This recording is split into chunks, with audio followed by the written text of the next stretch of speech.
Hey, what's up, fam? It's your boy Josh, the Mad Scientist. We are back and better than ever. And it's the best time of the year, the NBA playoffs.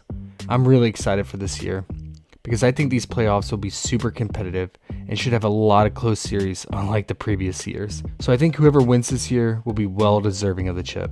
Currently, the Suns are clear favorites to win it all, and for good reason. They are playing lights out and putting teams away with ease by holding on to leads. Also, they win the close games.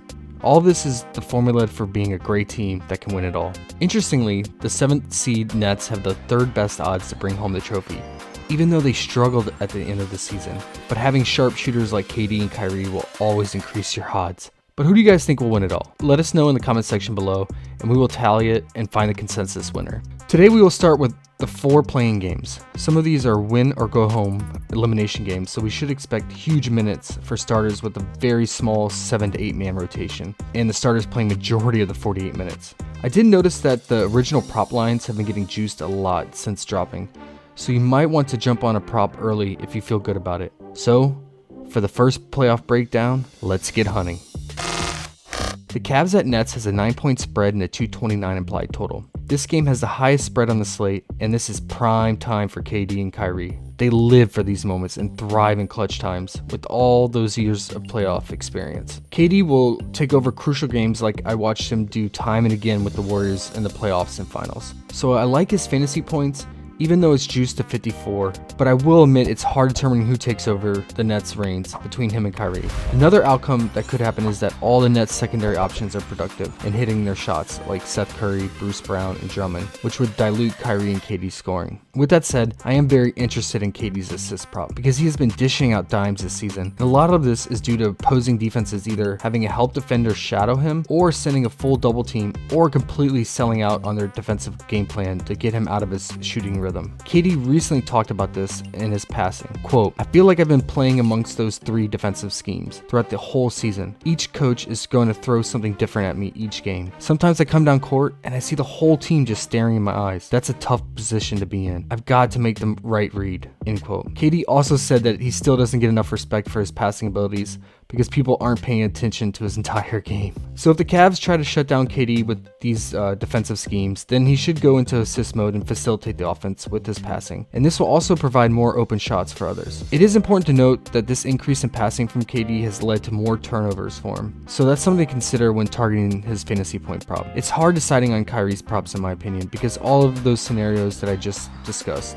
1, you have to worry about KD taking over, or 2, the secondary guys all catching fire and soaking up usage as a result. I do think his free throw prop is low though at 4, since he will be aggressive attacking the paint, but the Cavs give up the least amount of free throws on the season, something to think about. Also, his 3-point prop is always alive since he will chuck it from deep around 10 plus times. For the secondary pieces, I really liked Bruce Brown's fantasy points before the news that Dragic will actually return today, but he wasn't at practice yesterday, so he will be rusty and not fully conditioned. So maybe we can still consider Bruce Brown's 13.5 points or 32 fantasy points, since he tends to fill the stat line and get stocks. But I'm just not sure about his minutes. We will want 30 plus minutes to feel safe clicking on him. Drummond's rebounds and fantasy points are live too.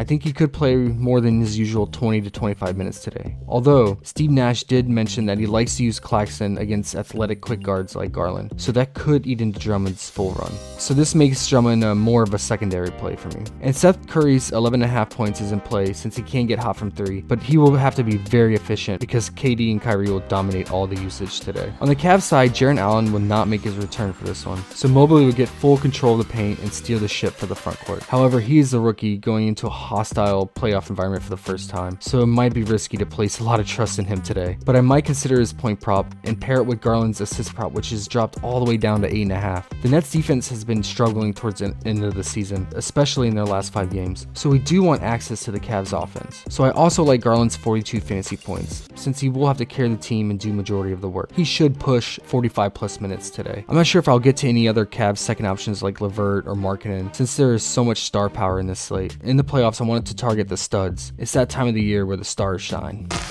The Clippers at T-Wolves has a 4-point spread with a 231 implied total. I think this game will be the most gritty battle of the playing game slate. The Clippers have been gritty all season long, and then on the other side you have the Bulldog bully Pat Bev leading the charge for the T-Wolves, who will come out full force today against his old squad. That makes me really like his fantasy points. It's only 26, and he'll be very active defensively and should rack up steals. I also think he'll have wide open 3-point attempts, as the big three will gain all the attention. We could also consider his 4.5 assist prop too, since he will take over the lead ball handling role at times. Pat Bev is a whole different beast in the playoffs. He does not like to lose and will do everything he can to make sure that it doesn't happen. I want to target guys with that kind of energy and heart. This is a great matchup for Cat, and he should dominate, but the only thing holding him back is foul trouble, which is a constant for him. So it makes me really hesitant to lock him in. But if he can avoid the fouls today, then his fantasy points and rebounds are definitely live. D'Angelo Russell's points just seem too low at 17.5, especially against Reggie Jackson's defense. He will chuck it from 3 too, so he could clear this easily if he gets hot from 3. I'm lukewarm on Anthony Edwards since he's still a very young player, so we don't know how he'll handle the pressure, and he'll see a lot of Paul George and Marcus Morris's bullied defense. But maybe we could consider his 5 rebounds since he will play all the minutes he can handle today. But Vanderbilt and Cat soak up a lot of rebounds, so it's more of a fringe play. For the Clippers, Paul George's free throw prop is one of my favorite props today. He will be a very aggressive all game long and dominate the usage, and the T-Wolves foul at the highest rate and allow the most free throw attempts. Paul George is very crafty, and he knows how to draw the fouls, and he gets the calls. His fantasy points is in play too,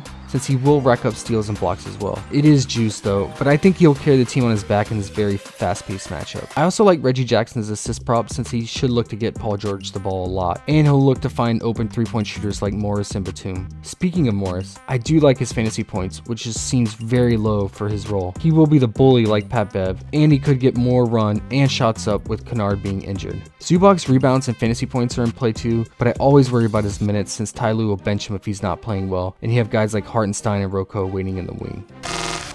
The Hornets at Hawks has a 5-point spread with a 237 implied total. This game has the highest implied total among all the playing games, and rightfully so, because you have the fast-paced Hornets and 2 very bad defenses going at it, so this should be a high-scoring affair. LaMelo should get full run, and the only thing stopping him, like Cat, is foul trouble. But I will target his fantasy points because he should fill the stat line against this very weak Hawks backcourt defense. His assist prop is also in play since he carries a 35% assist rate since the All-Star break, but the prop was recently inflated to 9. Other guys like Bridges and Rozier will be more secondary plays for me because it is always difficult to predict who goes off between them, especially scoring wise, but it is a great matchup for both, so I get it. Trae Young is in a prime spot at home against this Hornets defense and pace, which we have targeted all season long. However, as a result, all of his props are super juiced, so we'll have to pinpoint the right one. He carries a whopping 46% assist rate since the All-Star break, so his assist prop is always live, even though it was juiced to 11.5. He will feed Capella in the paint, who is also in a great spot today, so I like the idea of pairing Trae's assist prop with Capella's 12.5 points, but Trae could go nuclear and just look to score today, so his points should also be a key target. Trae has playoff experience under his belt, which is crucial for thriving in these elimination games. So I'm on the fence between his assists and points. I like both, and I can see either scenario playing out where 1, he's the floor general and commands the game via passing, or 2, he takes over the game with his 3 balls and drives to the basket and scoring. So it's a coin toss for me. Like I mentioned, Capella is in a smash spot against this Hornets frontcourt, who bleeds points and rebounds to opposing centers. So we could also consider Capella's 34 fantasy points, since he will also rack up blocks. But his minutes are the only concern, because he will get pulled in the crunch time in the 4th